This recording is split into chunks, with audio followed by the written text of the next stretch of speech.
Pessoal, tudo bem com vocês? Eu sou o professor Paulo Vasconcelos e este é o canal Matemática Básica. Agora a gente vai iniciar uma playlist sobre os principais conceitos de funções, tá certo? Essa é a primeira parte desta playlist.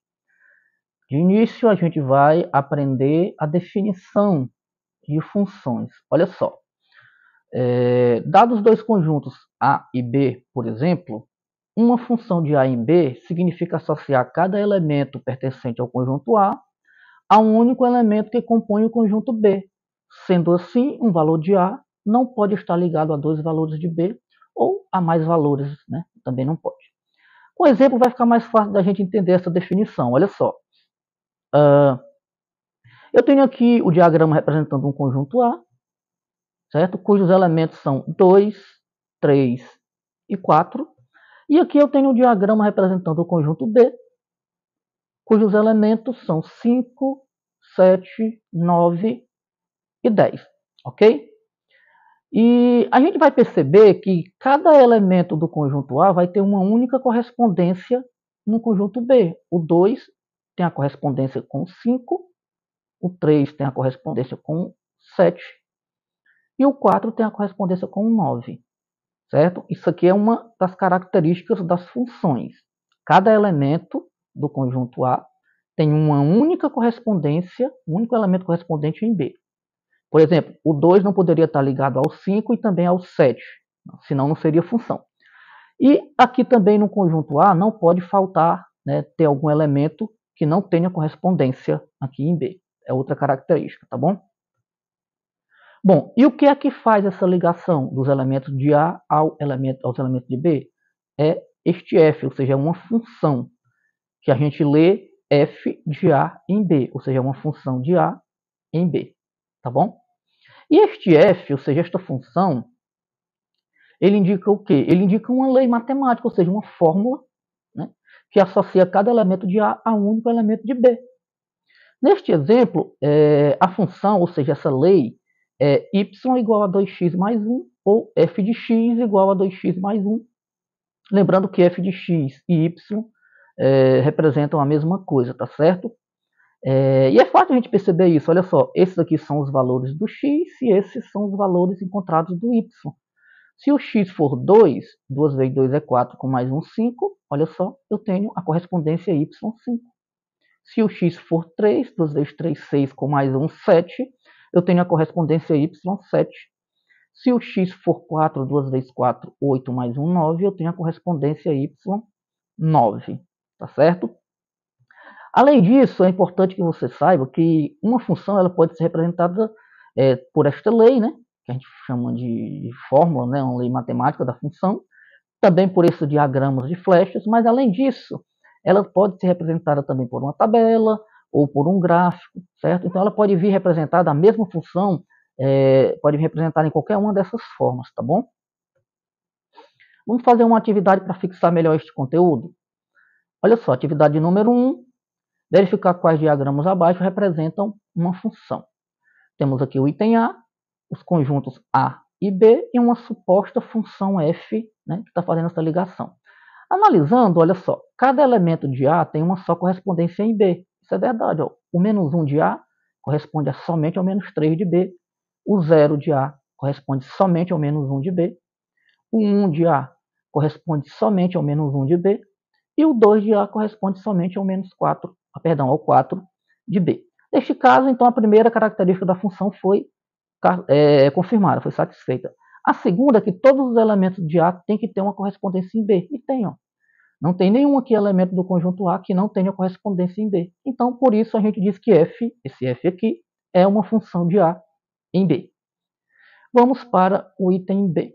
Eu tenho aqui os conjuntos T e V e uma suposta função G ligando esses dois conjuntos. Mas a gente, analisando com calma, a gente percebe que esse 4 aqui do conjunto T, ele está ligado a dois elementos do conjunto V. Ó, ele está ligado ao menos 4 e ao menos 1.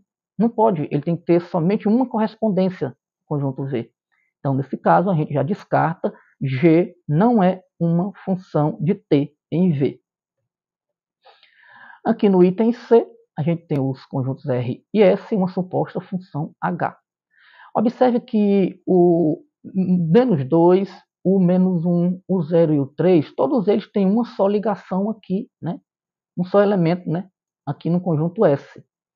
Uma correspondência apenas. No entanto, a gente percebe que aqui o elemento 6 de R, ele não tem correspondência em S, que é justamente essa outra característica. Todos os elementos daqui têm que ter uma correspondência aqui. E o 6 não tem. Por este motivo, eu posso dizer que H não é uma função de R em S. Agora a gente vai aprender, pessoal, os conceitos de domínio, contradomínio e conjunto imagem de uma função, tá certo? Tomando a função do slide anterior como exemplo, que é f de y igual a 2x mais 1, ou f de x igual a 2x mais 1, que é a mesma coisa, temos aqui o conjunto A, e neste conjunto A ficam todos os elementos, né, de x, desse x aqui, ó, da lei.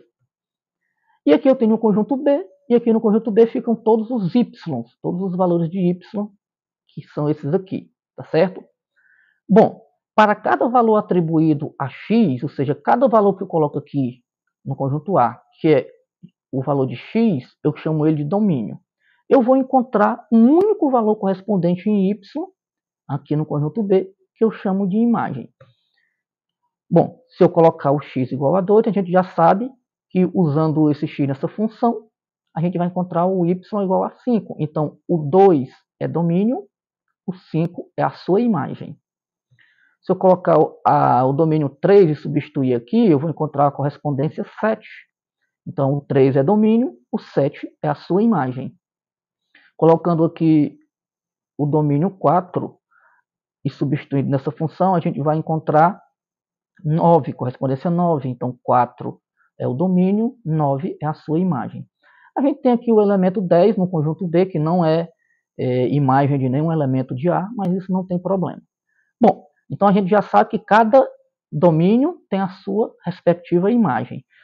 Só que o conjunto com todos os valores possíveis de se atribuir a x forma um conjunto domínio de uma função. Nesse caso aqui, o conjunto domínio desta função seria 2, 3, 4 e mais todos os outros possíveis de se atribuir à variável x. Por consequência, para cada valor de x, ou seja, para cada domínio eu encontro uma imagem, e esse conjunto com todas as imagens, ou seja, com todos os valores de y, que é correspondente com x, a gente tem um conjunto chamado de conjunto imagem da função. Agora observe que este conjunto imagem ele está dentro de um conjunto maior, que é esse conjunto B. E nem todos os elementos de B precisam necessariamente ser parte da imagem, né? Pode acontecer? Pode, mas não é obrigatório. Então, neste caso, esse conjunto maior, que é um conjunto universo, cujo conjunto imagem está dentro dele, olha só, ele é chamado de contradomínio da função. Então, esse conjunto aqui de verde é o contradomínio, enquanto que esse daqui, né, é a imagem, um conjunto imagem, ok? Vamos fixar melhor através dessas atividades, olha só. Obtenha o conjunto domínio de cada função. Função A, f de x igual a 9x mais 3 e B, g de x igual a x ao cubo mais 8x sobre x mais 3. Para a gente determinar o conjunto domínio de uma função, basta verificar se tem ou se há alguma restrição para o domínio, ou seja, para os valores de x. Aqui no item A, a gente percebe que não há restrições, né? Eu posso atribuir qualquer valor de x que eu quiser aqui no conjunto dos números reais. Eu posso dizer que o x é 1, menos 1, raiz quadrada de 3, menos raiz de 3, π, 3 sobre 2 e por aí vai. Qualquer valor eu posso atribuir a x, não tem restrição para ele. Então eu digo que d de f, ou seja, o domínio da função f, é igual a r, ou seja, igual a qualquer elemento do conjunto dos números reais.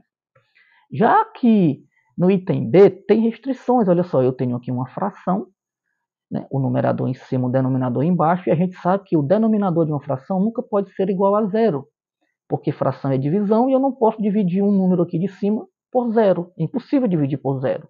Então a restrição é que esse x mais 3 aqui tem que ser diferente de zero, certo? Então eu faço aí na equação, x mais 3 diferente de zero, portanto x vai ser diferente de menos 3, esse mais 3 passa para cá, menos 3, e esta é a restrição, então o conjunto de domínio fica d de g igual a x pertence aos reais, tal que o x tem que ser diferente de menos 3, ou seja, qualquer valor diferente de menos 3 é possível para este domínio. Próxima atividade, dado o domínio da função 1, 4 e 9, escrevo o conjunto imagem da função f de x igual a 1 sobre raiz de x. Ou seja, se eu já tenho os valores aqui da imagem, do domínio, é só substituir aqui na função, substituir o x por 1, depois por 4 e por 9, e achar as respectivas imagens y. Vamos fazer primeiro, substituindo por 1, o f de 1, né? 1 sobre raiz quadrada de 1, que é 1, 1 sobre 1 dividido para 1 é 1. f de 4, 1 sobre raiz quadrada de 4, né? E é 2, então vai ficar 1 sobre 2. E f de 9, 1 sobre a raiz quadrada de 9, que é 3, 1 sobre 3. Ou seja, para o domínio 1, a imagem também é 1. Para o domínio 4, a imagem é 1 sobre 2. E para o domínio 9, a imagem é 1 sobre 3. Então, esses três valores aqui vai formar o conjunto imagem dessa função. E m de f, né, conjunto imagem, 1 sobre 2 e 1 sobre 3. Certo, pessoal? Bom, aqui a gente encerra a primeira parte das aulas sobre os conceitos, os principais conceitos de funções. Espero que vocês tenham gostado. Se você gostou, ajuda a gente, né? Compartilha esse vídeo com os amigos, curte, comenta. E, muito importante, se inscreve no canal e ativa o sininho para toda vez que a gente postar um vídeo novo, você ser notificado. Tá bom, pessoal? Forte abraço a todos, que Deus abençoe.